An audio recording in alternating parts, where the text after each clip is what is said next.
Cette semaine, c'est la semaine de l'argent que la FSMA organise chaque année. Et beaucoup de classes y participent. Savez-vous par exemple qu'à chaque édition, ce ne sont pas 7000 élèves, mais 70 000 élèves qui jouent avec nos jeux consacrés à l'établissement et à la gestion du budget.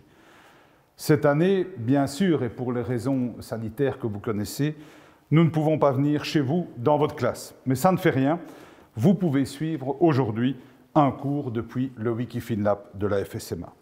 Alors qu'allez-vous apprendre pendant ce cours? Vous allez apprendre les choses importantes à propos de l'établissement de l'impôt des personnes physiques. Nous aborderons par exemple qu'est-ce que ça veut dire, l'impôt des personnes physiques, et vous recevrez quelques bons conseils pour pouvoir également remplir votre future déclaration fiscale. Autant de raisons, bien sûr, pour lesquelles il ne faut pas hésiter à poser toutes les questions que vous vous posez via le chat pendant le cours. Alors, pour vous donner ce cours, à qui pouvons-nous penser? Bien sûr, la personne la mieux placée, par définition, c'est notre ministre des Finances, M. Vincent Van Petegem.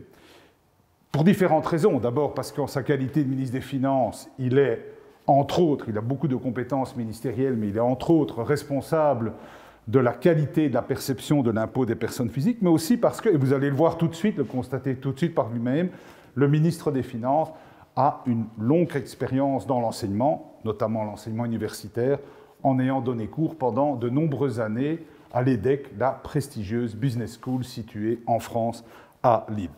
Monsieur le vice-premier ministre, je vous remercie tout d'abord pour votre présence et pour votre participation à cette 6e édition de la Semaine de l'argent, et je vous cède immédiatement et avec grand plaisir la parole. Bonjour à toutes et à tous.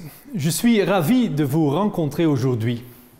Le thème du cours que je vous propose porte sur l'impôt des personnes physiques. La leçon comportera plusieurs thématiques. Dans la première partie, on va situer l'impôt des personnes physiques, l'IPP, dans l'ensemble des ressources perçues par l'État et expliquer cet impôt. Nous nous intéressons ensuite aux aspects pratiques liés à la déclaration fiscale et plus particulièrement à celle des étudiants. Nous verrons enfin tous les points auxquels il faut être attentif et quelques bons conseils pour vous aider à remplir votre future déclaration fiscale. Les différentes sources de revenus de l'État et le principe de l'IPP. Commençons par passer en revue les différentes sources de revenus de l'État, afin que vous puissiez mieux comprendre la fonction de l'impôt des personnes physiques. La Belgique a essentiellement 4 sources de revenus qui sont l'impôt indirect, comme la TVA et les accises, et les impôts directs, comme l'impôt de société et l'impôt des personnes physiques. Sachez qu'un impôt représente une somme d'argent que chaque citoyen doit verser à notre État dès qu'il perçoit un revenu ou, de manière plus générale, dès qu'il gagne de l'argent. En payant des impôts, chaque citoyen contribue aux initiatives de l'État et à l'intérêt général. Que sont les impôts indirects tels que la TVA et les accises? Les accises sont un impôt sur l'utilisation de certains produits, comme le tabac, l'alcool et les carburants. La TVA est une taxe sur la valeur ajoutée. C'est un impôt qui est prélevé sur la vente de produits et services. Elle constitue une source importante de revenus de l'État. C'est un impôt indirect qui ne dépend pas de vos revenus. Dans votre quotidien, à chaque achat comme l'essence pour votre mobilette, un nouveau jeans ou l'achat d'un nouveau smartphone, vous payez ces taxes qui alimentent les caisses de l'État. Cette taxe est indiquée sur votre ticket d'achat, mais la majeure partie du temps, nous ne rendons pas compte que nous la payons car elle est comprise dans le prix. C'est le commerçant qui verse cette TVA à l'État et pas vous. C'est pourquoi la TVA est considérée comme un impôt indirect. Que sont les impôts directs comme l'impôt des sociétés et l'impôt des personnes physiques? La deuxième grande source de revenus de l'État est l'impôt des sociétés. C'est un impôt direct prélevé sur les bénéfices réalisés par les entreprises. Prenons un exemple concret, celui de la grande boulangerie où vous achetez parfois vos croissants. Pour produire ces croissants, cette petite entreprise doit acheter des matières premières comme de la farine, du beurre et a investi aussi dans un four pour cuire ses croissants. Cela représente ses coûts de production. Par ailleurs, elle vend son croissant à un certain prix qu'on appelle le prix de vente. La différence entre son prix de vente et ses coûts de production représente son bénéfice. Celui-ci sera taxé à l'impôt des sociétés et sera versé en partie à l'État. Enfin, la troisième grande source de revenus de l'État est l'impôt des personnes physiques. L'impôt des personnes physiques est un impôt direct que le citoyen verse directement à l'État et qui est calculé sur l'ensemble de ses revenus comme votre salaire de votre job d'étudiant, par exemple. Il existe d'autres revenus, comme les loyers d'une maison ou les revenus des comptes épargne si vous avez des comptes à l'étranger, par exemple. Retenez que cet impôt touche l'ensemble de vos revenus et qu'il est progressif. Qu'est-ce que cela veut dire, progressif? En Belgique, comme dans bon nombre de pays, les personnes qui gagnent plus d'argent payeront plus d'impôts que ceux qui ont peu de moyens. Plus le revenu est élevé, plus l'impôt que vous payez augmente. Ces trois types d'impôts représentent une part significative des recettes fiscales de l'État, qui s'élèvent en 2020 à 105 milliards d'euros, dont le TVA et accises sur tabac, carburant et alcool 35 milliards d'euros, impôts des sociétés 1,2 milliard d'euros et les impôts des personnes physiques 45,6 milliards d'euros. Le budget de l'État belge s'élève à 238 milliards d'euros pour les revenus de l'État en 2019. À titre de comparaison, Amazon a enregistré un chiffre d'affaires de 125 milliards d'euros pour le quatrième trimestre 2020, sur 3 mois. Comment l'État va-t-il prélever ces impôts? Rentrons dans le vif du sujet et voyons ensemble la déclaration fiscale proprement dite. La déclaration fiscale des personnes physiques va toucher à 4 grandes sortes de revenus. Lorsque vous commencerez à travailler, bien souvent vous n'aurez que la rubrique des revenus professionnels à remplir, soit le cadre 4 pour les salariés.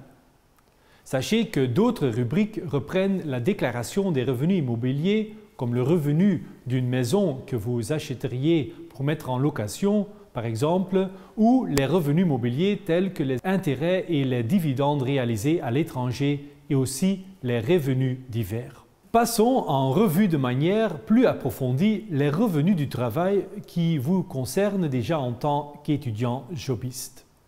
Ce sont également les revenus les plus conséquents de l'État.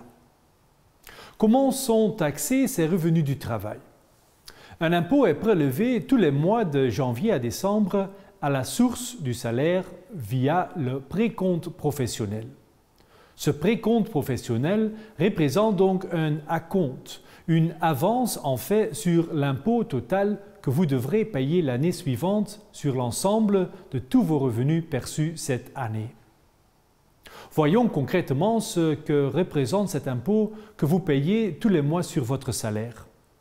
Sur votre fiche de salaire, vous allez retrouver votre salaire brut, qui est le salaire mentionné dans votre contrat de travail. Dans ce salaire brut, les cotisations sociales sont déduites, mais aussi le précompte professionnel, l'impôt que vous payez en acompte tous les mois. C'est le montant qui reste, soit le salaire net mensuel qui est versé sur votre compte bancaire. Si on décortique dans le temps les impôts que vous payez sur vos revenus, vous payez donc chaque mois de 2020 un acompte sur votre impôt total. C'est le précompte professionnel. En juin-juillet de l'année suivante, c'est-à-dire dans notre exemple en 2021, vous allez devoir faire votre déclaration d'impôt pour les revenus que vous avez touchés l'année précédente. En 2021, vous allez donc déclarer dans votre déclaration fiscale le salaire annuel brut que vous avez perçu en 2020, mais aussi les précomptes déjà payés tous les mois en 2020. Toutes ces données, comme le salaire annuel brut et les précomptes professionnels déjà payés, sont reprises dans une fiche fiscale que vous recevez de votre employeur afin de compléter votre déclaration. En supposant que vous avez seulement votre salaire à déclarer, le précompte professionnel déjà versé correspondra à peu de choses près à votre impôt total et il n'y aurait quasi plus de solde à payer. Dans le cas où vous n'auriez pas payé suffisamment de précompte professionnel sur votre revenu, alors un supplément d'impôt restera à payer en 2021. Vous aurez donc remarqué que l'impôt final est toujours calculé l'année suivante par rapport à l'année où vous avez touché vos revenus. Concrètement, pour vos revenus touchés entre le 1er janvier et le 31 janvier 2020, vous devrez remplir votre déclaration en 2021. Il y a donc un décalage entre l'année durant laquelle vous percevez votre salaire et l'année où vous complétez votre déclaration fiscale pour ces revenus. Y a-t-il d'autres rubriques à compléter dans la déclaration fiscale? Outre les rubriques consacrées aux revenus, vous retrouvez dans votre déclaration d'impôt les rubriques qui reprennent l'ensemble des réductions d'impôt, c'est-à-dire l'ensemble de vos dépenses que vous pourriez faire et qui vous donnent un avantage fiscal. En effet, si vous soutenez une association comme la Croix-Rouge par exemple en lui versant des dons, ou vous constituez une épargne pension pour plus tard, toutes ces dépenses vous rapportent un avantage fiscal. Si vous fondez une famille, vous aurez des enfants à charge, des frais de garde à payer pour les enfants qui vous donneront aussi droit à une réduction d'impôt. Si vous utilisez des titres-services pour le nettoyage de votre studio que vous louez avec des amis, vous aurez également droit à une réduction fiscale. Vous remarquez que l'État vous soutienne pour toute une série de dépenses qui permettent d'être moins taxé. Que se passe-t-il une fois que vous avez complété et envoyé votre déclaration? L'administration fiscale va calculer votre impôt après avoir reçu votre déclaration. Vous recevez alors dans les mois qui suivront, bien souvent en octobre, novembre, décembre 2021, le calcul de votre impôt final et surtout le montant que vous devez encore payer ou être remboursé. Lorsque vous recevez votre calcul d'impôt final, vous serez soit remboursé, soit vous aurez à payer vos impôts bien souvent dans un délai de 2 mois qui suit. Prenons un exemple. Vous avez reçu votre avertissement extrait de rôle en décembre 2021. Vous serez remboursé ou devrez payer pour fin février 2021. Si vous le recevez en janvier 2022, vous serez remboursé ou devrez payer pour fin mars 2022. Qui est soumis à l'impôt des personnes physiques? Les personnes payant des impôts sont appelées des contribuables car ils contribuent au fonctionnement de l'État à travers leurs impôts. Les contribuables reçoivent chaque année une déclaration fiscale. À votre avis, qui doit payer des impôts et qui sont les contribuables? À partir de quand devrez-vous vous compléter une déclaration fiscale? Toutes les personnes qui ont plus de 18 ans doivent remplir une déclaration fiscale, qu'elle ait ou non des revenus. Même si à 18 ans, vous n'avez pas de job et d'étudiant ou de salaire, vous devez compléter une déclaration fiscale. Si vous avez moins de 18 ans et que vous percevez des revenus comme un job d'étudiant par exemple, alors vous devez également compléter une déclaration fiscale. Prenons un exemple. Si vous avez 16 ans et vous décidez de travailler au supermarché du coin tous les samedis pour avoir un peu d'argent de poche, vous devrez compléter une déclaration. À quoi devez-vous faire notamment attention quand vous faites un job d'étudiant? En tant qu'étudiant, vous devez être attentif à 2 éléments, le nombre d'heures prestées et la hauteur de vos revenus. Ces 2 facteurs auront un impact fiscal pour vous et peut-être pour vos parents. Soyons concrets. Vous allez signer votre contrat et donc recevoir un salaire. Vous devez veiller à ne pas travailler plus de 475 heures maximum par an pour bénéficier des cotisations sociales réduites. À partir de la 476e heure, vous payerez plus de cotisations sociales. Il y a une app de la Sécurité sociale qui vous permet de suivre le nombre d'heures que vous avez déjà prestées. Et vos impôts dans votre déclaration fiscale. En tant qu'étudiant qui travaille, vous ne payez pas d'impôts, pour autant que votre rémunération annuelle ne dépasse pas un certain plafond. Pour les revenus 2020, ce plafond est de plus de 12 000 € bruts. Mais vous devez toujours remplir une déclaration même si vous ne payez pas d'impôts. Si la limite est dépassée, vous payerez un impôt supplémentaire et bien entendu, vous devrez remplir votre déclaration. Quelles sont les conséquences pour les impôts de vos parents?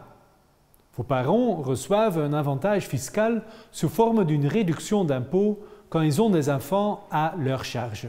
Mais pour cela, les enfants ne doivent pas percevoir de revenus ou pas trop.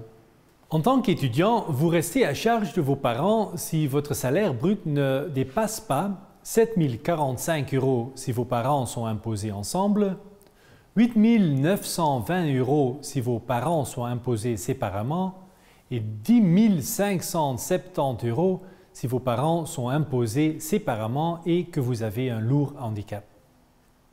Si vous dépassez ces limitations, vous ne serez pas plus à charge de vos parents. Ils payeront alors plus d'impôts. Et plus tard, quand vous commencerez à travailler, non plus comme étudiant, mais comme salarié à part entière, à quoi devrez-vous faire attention? Lorsque vous commencez à travailler sur votre salaire brut, votre employé prélèvera tous les mois le précompte professionnel à la source de votre salaire, mais aussi certaines charges comme les cotisations sociales, comme nous l'avons évoqué précédemment. Sachez que votre rémunération brute n'est pas entièrement taxée et cette taxation peut être diminuée par des frais dans le cadre de votre profession. En tant que salarié, vous avez deux systèmes de déduction de frais professionnels possibles, le forfait ou les frais réels. La grande majorité des personnes choisissent le forfait, soit un montant de frais forfaitaires déductibles du salaire brut sans devoir apporter de justificatif, de preuve d'avoir eu des frais professionnels. Par contre, les frais réels peuvent être intéressants si par exemple vous habitez loin de votre travail et que vous dépensez plus que le forfait pour tous les kilomètres parcourus avec la voiture, pour les frais en essence, en entretien, en taxes. Vous devrez faire quelques calculs pour vous en assurer et surtout bien garder tous les justificatifs de vos dépenses comme les tickets pour vos dépenses en carburant et les factures d'entretien par exemple. À quoi faire attention lors de votre déclaration fiscale? Voyons à présent comment ou mieux remplir votre déclaration. Premièrement, n'ayez pas peur de vous lancer. C'est plus facile que l'on ne l'imagine. Compléter la déclaration est un devoir des citoyens et la plateforme MyMinFin vous accompagne pour remplir la déclaration. Cette plateforme est simple d'utilisation, facile et conviviale.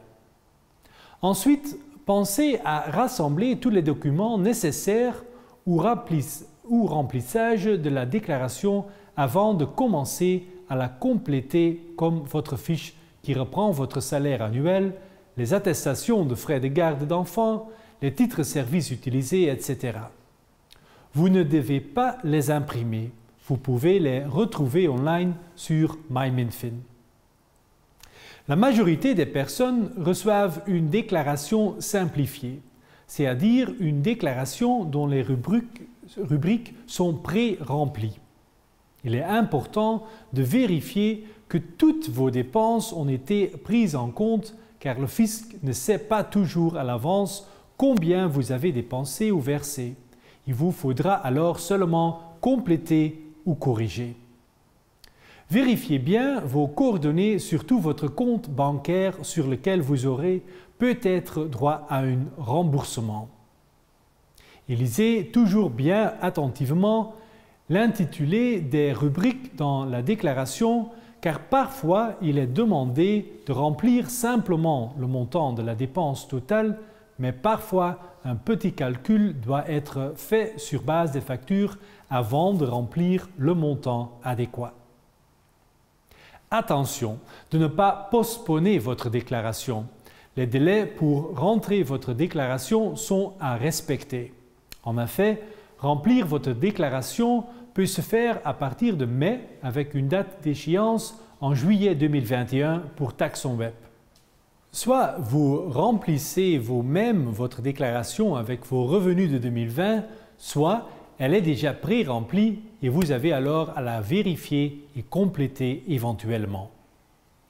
Si vous avez renvoyé votre déclaration remplie et que vous avez oublié de mentionner une dépense ou que vous vous êtes trompé dans un montant, vous pouvez la corriger une seule fois avant la date limite de l'impôt de la déclaration qui se situe en juillet 2021 pour Taxon Web. Si vous rentrez malgré tout votre déclaration en retard, vous vous exposez à une amende ou à un accroissement de l'impôt, ce qui n'est pas le but. N'oubliez pas qu'une aide est prévue en cas d'hésitation. En effet, l'administration fiscale prévoit des permanences en période de déclaration pour vous aider à bien la compléter. Plus tard, vous pourrez faire appel à un professionnel si vous avez une déclaration plus complexe à faire. Un comptable ou fiscaliste peut vous aider. Enfin, par après, vous pouvez encore faire corriger une déclaration si vous avez fait une erreur dans les montants par exemple. Pour vous assurer que toutes les corrections seront prises en compte lors de l'établissement de l'impôt, vous pouvez prendre contact par téléphone, par mail ou lors d'une visite à votre bureau de taxation et celui-ci corrigera alors sur simple demande. Souvent, les personnes se font une montagne de devoir compléter une déclaration fiscale. J'espère que j'aurai pu vous rassurer par rapport à cet exercice qui n'est pas forcément difficile et pourtant tellement important pour veiller au bon fonctionnement de notre pays. Merci.